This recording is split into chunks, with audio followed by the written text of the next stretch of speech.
5 बेटियों की माँ होना कोई मामूली बात नहीं होती। सबसे ज़्यादा मुश्किल तो तब बढ़ती है जब पति ही बेटियों से नफरत करता हो। पहली बेटी पैदा हुई तो ससुराल वालों ने झूठे मुंह मुबारकबाद दे दी थी, मगर एक के बाद एक बेटी की पैदाइश से ससुराल वालों ने मेरा जीना मुश्किल कर दिया था। शायद जिस गांव में मैं रहती थी, वहां पर एक औरत को तभी सम्मान दिया जाता है जब वो बेटियों के साथ साथ बेटों की भी माँ बने। जब मेरे यहाँ चौथी बेटी पैदा हुई तो पति ने उस बेटी को देखना भी गवारा नहीं किया और सास मुझे अस्पताल में अकेला छोड़कर वापस आ गई। जब तबीयत कुछ ठीक हुई तो अपनी फूल सी बेटी को लेकर मैं खुद ही घर की तरफ बढ़ी। जब मैं अस्पताल से बाहर निकली तो एक गरीब बूढ़ी औरत बाहर बैठी हुई थी। मैं उसकी कुछ मदद करने के इरादे से उसके पास गई। मैंने उस बूढ़ी औरत को कुछ पैसे दिए तो वो खुश हो गई और मुझे दुआएं देने लगी। मैंने कहा, अम्मा जी, दुआएं ही देना है तो मेरी बच्चियों को दो कि उनके नसीब अच्छे हों। मेरे चेहरे पर उदासी देखकर वो बूढ़ी औरत बोली, बेटी, तुझे क्या तकलीफ है? न चाहते हुए भी मैंने अपनी परेशानी उस बूढ़ी औरत को बता दी। उस औरत ने मुझे तसल्ली दी और उसने कहा कि अपनी ये बच्ची थोड़ी देर के लिए मुझे दे दे। मैंने अपनी फूल सी बच्ची उस बूढ़ी औरत की गोद में दे दी। बच्ची को गोद में लेते हुए वो बूढ़ी औरत कहने लगी, परेशान मत हो बेटा, एक दिन तेरा पति तुझे जरूर मानेगा। घर आते ही मुझ पर मुसीबत के पहाड़ टूट पड़े।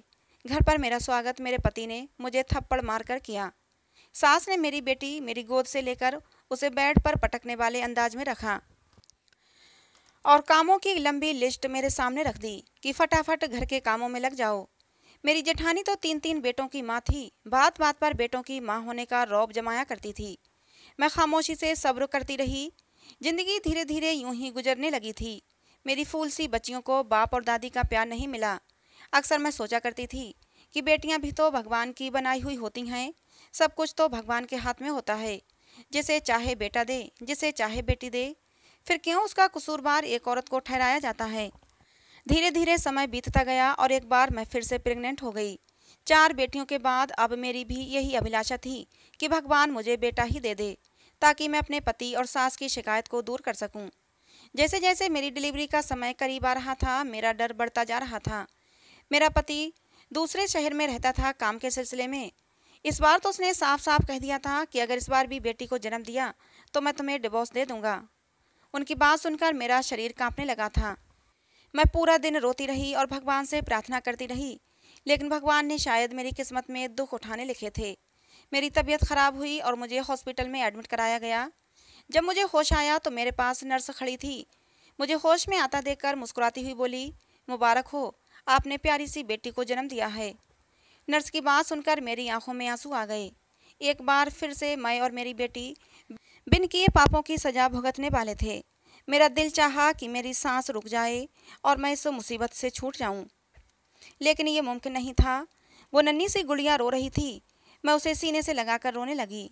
काश ये किसी और के यहाँ जन्म ले लेती। मैं तो भगवान की राजी में ही राजी थी। भगवान के दिए ये 5 फूल मुझे अपनी जान से भी बढ़कर थे, मगर मैं पति और अपनी सास से तंग आ चुकी थी। अस्पताल के बाहर बैठी औरत मेरी हालत देखकर उसने इस बार बच्ची को मुझसे नहीं मांगा, बल्कि दुआ देते हुए बोली, कभी उम्मीद मत छोड़ना, बहुत जल्द तुम्हारे दिन फिर जाएंगे। दिल ही दिल में मैंने दर्द भरी सांस खींची और सर को हिलाती हुई घर की तरफ चल दी। रात के 9 बज चुके थे। जब मैं रिक्शे में बैठकर अकेली घर पहुंची तो शरीर कांप रहा था। मैं हिम्मत करके दरवाजे पर आई। 1-2 बार मैंने दरवाज़ा खटखटाया, यहाँ तक कि 1 घंटा गुजर गया, मगर किसी ने आकर दरवाज़ा नहीं खोला। अंदर से मेरी बेटियों के रोने की आवाज़ें आ रही थीं। अंधेरा हो चुका था, मगर किसी ने भी दरवाज़ा नहीं खोला। मैं वहीं दरवाजे से टेक लगाए बैठी रोती रही। आधी रात को मुझे दरवाज़ा खुलने की आवाज़ आई। मैं जल्दी से उठकर खड़ी हो गई और दरवाज़ा मेरी बड़ी बेटी ने खोला था। मैं फ़ौरन अंदर आई और उससे लिपट कर रोने लगी। मेरे न होने पर उन्होंने न जाने कौन कौन से जुल्म सहे होंगे।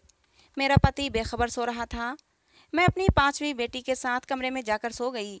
कमजोरी और थकान से मैं जल्दी ही गहरी नींद में चली गई थी। मेरी आंख तब खुली जब मेरे पति विवेक ने मुझे मेरे बालों से पकड़कर उठाया था। मैंने पहली बार उसका ये गुस्से वाला रूप देखा था। मुझे डर लगने लगा था। ऐसे लगा जैसे वो मुझे जान से ही मार देगा। उसका ये रूप देखकर मैं बहुत ज़्यादा डर गई थी। विवेक मुझे बाहर लेकर आया। मेरी बेटियां ये सब देखकर रोने लगी थीं, जबकि मेरी सास उन्हें डांट कर चुप करवाने लगी। विवेक बोला, किसके कहने से तुम इस घर में दाखिल हुई? मेरे घर के दरवाजे अब तुम्हारे लिए बंद हो चुके हैं। अपनी बेटियों को लो और मेरे घर से निकल जाओ। सास भी मेरी बेटियों को धक्के देकर घर से निकालने लगी। मैं हाथ जोड़कर उनके पैरों में गिर गई। ये घर ही मेरा आखिरी ठिकाना था। मैं 5 बेटियों को लेकर आखिर कहाँ जाती। माँ बाप थे नहीं, एक भाई था जो कभी सीधे मुंह बात भी नहीं करता था। फिर भला अब मुझे अपने घर में क्यों घुसने देता। विवेक ने मुझे घर से निकाल दिया था। मैं अपनी बेटियों के साथ वहीं दरवाजे पर बैठी रो रही थी कि तभी मुझे सास के चिल्लाने की आवाज़ आई और फिर मेरे पति की आवाज़ सुनकर मुझे कुछ दुर्घटना होने का एहसास हुआ। मेरी सास पैर फिसलने की वजह से गिर चुकी थी और उसका सर किसी चीज़ से लगकर फट चुका था। मेरा पति रोता हुआ उसे डॉक्टर के पास लेकर जाने लगा, लेकिन कुछ देर बाद बहुत बुरी खबर सुनने को मिली कि सर पर गहरी चोट लगने की वजह से मेरी सास की मौत हो चुकी है। भले ही मेरे पति ने और मेरी सास ने मेरी बेटियों के साथ अच्छा व्यवहार नहीं किया था, मगर उस वक्त उन्हें तकलीफ में देखकर मैं उनका दुख बांटने लगी। हमारे सारे रिश्तेदार हमारे घर मेरी सास को देखने के लिए आ रहे थे, इसलिए मेरे पति ने मुझसे दोबारा घर से जाने की बात नहीं की थी। धीरे धीरे वक्त गुजरता गया और मेरे पति का व्यवहार मेरे साथ पहले से कुछ अच्छा हो गया। कभी कभी ज़रूरत पड़ने पर वो मुझसे बात भी कर लिया करता था, लेकिन वो अपनी बेटियों को तो एक नज़र देखना भी गवारा नहीं करता था। मैंने नोट किया था कि वो दूसरी औरतों में कुछ ज़्यादा ही दिलचस्पी लेने लगा है। मेरे सर पर अब और एक खतरा मंडराने लगा था। मुझे डर लगने लगा कि कहीं विवेक बेटे की चाह में दूसरी शादी न कर ले। मेरी बेचैनी दिन ब दिन बढ़ती ही जा रही थी और एक दिन ऐसा आया जब मेरा सोचना सही साबित हो गया। विवेक मेरे पास आया और बहुत ही संजीदा शब्दों में बोला, मम्मी को गए 3 महीने हो चुके हैं और मुझे वापस भी जाना है। जाने से पहले मैं दूसरी शादी करना चाहता हूँ, क्योंकि तुम तो बेटियाँ पैदा करने की मशीन बनी बैठी हो। यही ख्वाहिश मेरी माँ भी दिल में समाये इस दुनिया से चली गई। पति के शब्दों से मेरा खून खौलने लगा। पहले क्या कम मुसीबतें थीं जो अब विवेक मेरे सर पर सौतन बिठाना चाहते थे। मैं उन्हें समझाने लगी, मगर उल्टी सोच रखने वाला इंसान मेरी बात कहाँ सुनता। उस रात मैं बहुत रोई थी। मुझे मेरी ज़िंदगी एक बोझ लगने लगी थी। दिल चाहा कि मैं खुद को इस दुनिया से आज़ाद कर दूं, मगर जब अपनी बेटियों का ख्याल आता तो फिर अपने इस ख्याल को भुला देती। सुबह उठी तो मेरा पूरा शरीर बुखार से तप रहा था। पहले तो विवेक ने कुछ ध्यान नहीं दिया, लेकिन तबीयत जब ज़्यादा ही बिगड़ने लगी तो विवेक मुझे डॉक्टर के पास ले गया। मुझे उस समय बहुत हैरानी हुई जब डॉक्टर ने कहा कि आप माँ बनने वाली हैं। डॉक्टर के शब्द मुझे कोई खुशी नहीं दे पाए, बल्कि उल्टा मेरे लिए मुसीबतें बढ़ा रहे थे।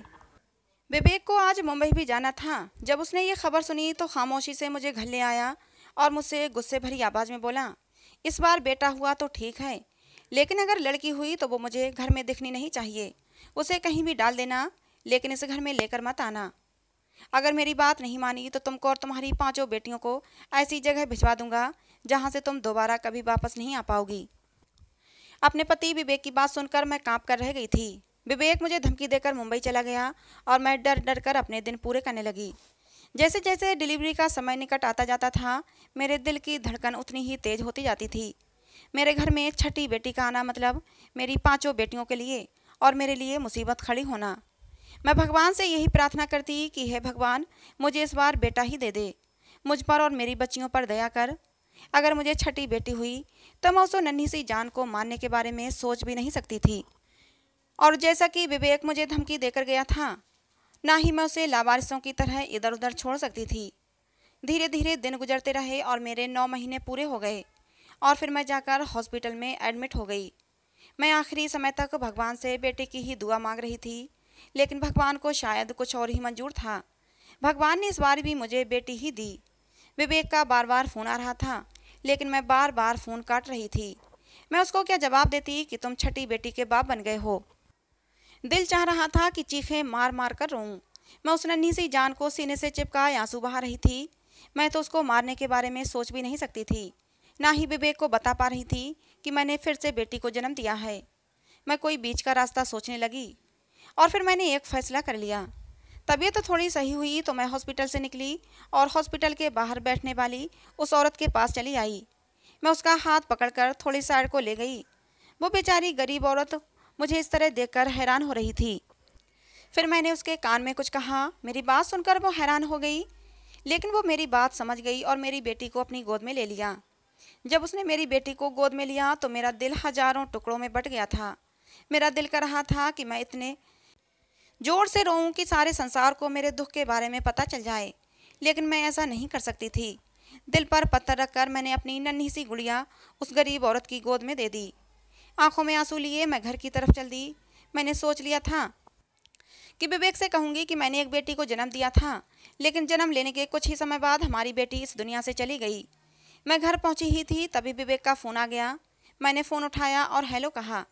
विवेक के पूछने पर मैंने कहा, हाँ मैंने एक बेटी को जन्म दिया था, लेकिन मेरी बात अभी पूरी भी नहीं हुई थी तभी विवेक ने फ़ोन काट दिया।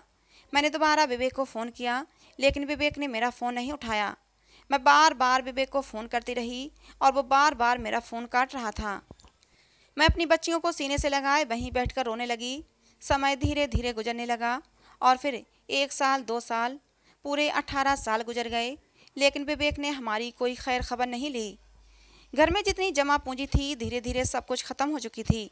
अब तो हमारे भूखे रहने की नौबत आ गई थी। मजबूर होकर मैंने खुद ही घर से बाहर निकलने की सोची और फिर मैं लोगों के घरों में काम करने लगी और इस तरह अपना और अपने बच्चों का पेट पाला था। जैसे तैसे करके मैंने अपनी तीनों बेटियों की शादियां भी की थीं। मेरी 2 बेटियां मेरे पास बची थीं। अब तो मुझे विवेक का इंतजार भी नहीं था, लेकिन फिर से मेरी ज़िंदगी में तूफान आया। एक दिन मैं घर के काम कर रही थी कि तभी दरवाजे पर दस्तक हुई। दरवाज़ा खुला तो सामने विवेक को खड़ा पाया। 18 साल बाद विवेक क्यों मेरी ज़िंदगी में फिर से वापस आया था। जैसी भी थी मेरी ज़िंदगी सुकून से गुजर रही थी। वो मुझे देखकर मुस्कुराया और अंदर आ गया। मैं हैरान सी खड़ी विवेक को देख रही थी। मेरी छोटी बेटियों को तो शायद पता भी नहीं था कि उनका बाप है।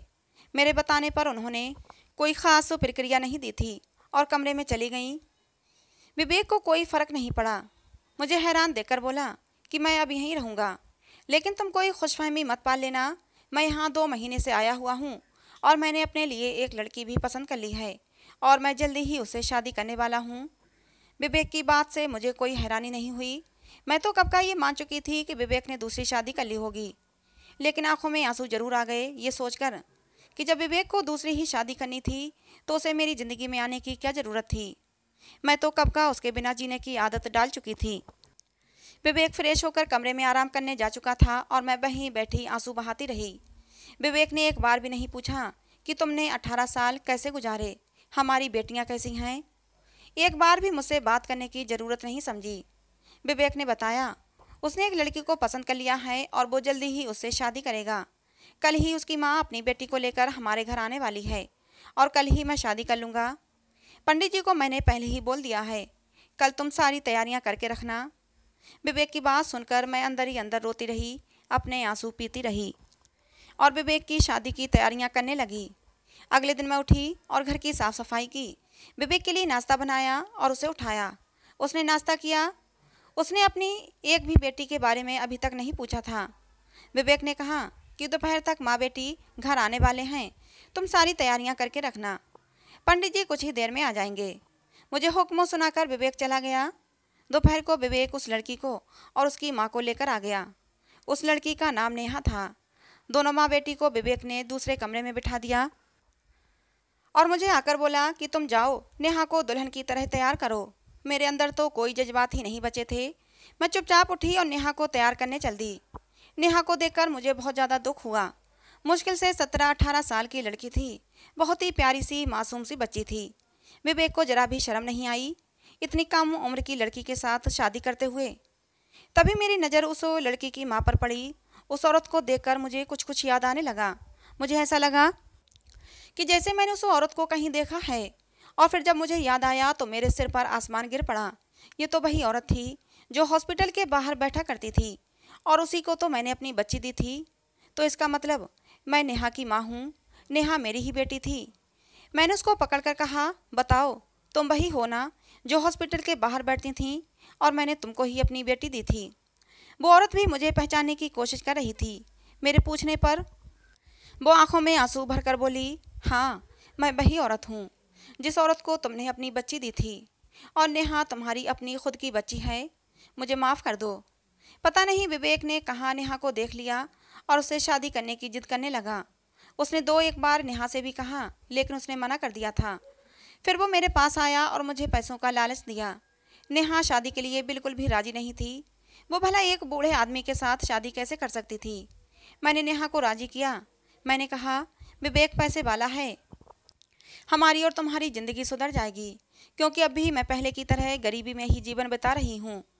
उस औरत की बात सुनकर मेरी आंखों से आंसू बहने लगे। मैंने अपनी बेटी नेहा को कसकर सीने से लगा लिया। भगवान, कैसा अनर्थ होने वाला था। एक बाप अपनी ही बेटी से शादी करने वाला था। न जमीन फटी न आसमान गिरा। अब मेरे सब्र का बांध टूट चुका था। मैं गुस्से से जाकर विवेक के सामने खड़ी हो गई। मैंने कहा, विवेक, आज मैं तुम्हें बताती हूँ कि मैंने छठी बार भी एक बेटी को ही जन्म दिया था, लेकिन वो तुम्हारी डर की वजह से मैंने उसे एक गरीब औरत को दे दिया था। हालांकि तुमने ही मुझसे कहा था कि छठी बेटी हो तो चाहे किसी को भी दे देना, लेकिन उसे घर लेकर मत आना, और तुम्हारे डर की वजह से ही मैंने ऐसा किया था। लेकिन मेरी आधी बात सुनकर ही तुमने फ़ोन काट दिया और मुझसे सारे रिश्ते नाते तोड़ दिए। मैंने जैसे तैसे करके अपने बच्चों को पाला पोसा, उनकी शादियां भी की। जिस उम्र में तुम्हें अपनी बेटी की शादी करनी थी, उस उम्र में तुम खुद की शादी कर रहे हो, और वो भी अपनी ही बेटी से, अपनी सगी बेटी से। मेरी बात सुनकर विवेक चकरा कर रह गया। उसे यकीन नहीं हो रहा था कि मैं क्या कह रही हूँ। विवेक बोला, तुम्हारा दिमाग तो ख़राब नहीं है? मैं इतना गिरा हुआ भी नहीं कि अपनी ही बेटी से शादी। मैंने कहा, नेहा तुम्हारी खुद की बेटी है, वही छठी बेटी जो मैंने तुम्हारे डर की वजह से एक गरीब औरत को दे दी थी, और आज तुम उसी के साथ ही। छी, घिन आती है मुझे तुमसे।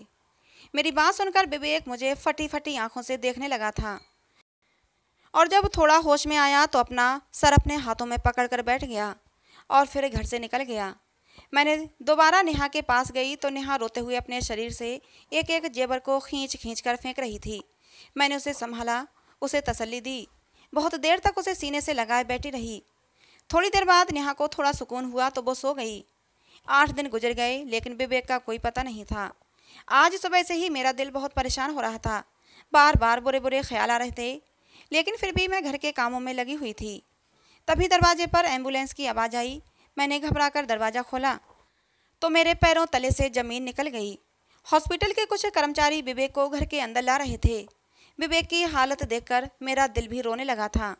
विवेक ने मुझे बहुत दुख दिए थे, लेकिन वो मेरा पति और मेरी बच्चियों का बाप था, और इंसानियत के नाते भी मैं उसकी तकलीफ़ को देख नहीं सकती थी। विवेक का बहुत ही ख़तरनाक एक्सीडेंट हुआ था। उसके दोनों पैर एक्सीडेंट में जा चुके थे। उसकी जीभ दांतों के नीचे आने की वजह से कट चुकी थी। वो बोल नहीं सकता था। 8 दिन तक वो सरकारी हॉस्पिटल में लावारिसों की तरह पड़ा रहा। कुछ होश आया तो उसने अपने घर का पता दिया, और फिर वो कर्मचारी उसे घर लेकर आए। मैंने दिन रात विवेक की सेवा की। विवेक मुझसे नज़रें भी नहीं मिला रहा था। एक दिन बहुत हिम्मत करके उसने मुझसे कहा कि मुझे मेरी बेटियों से मिलवा दो।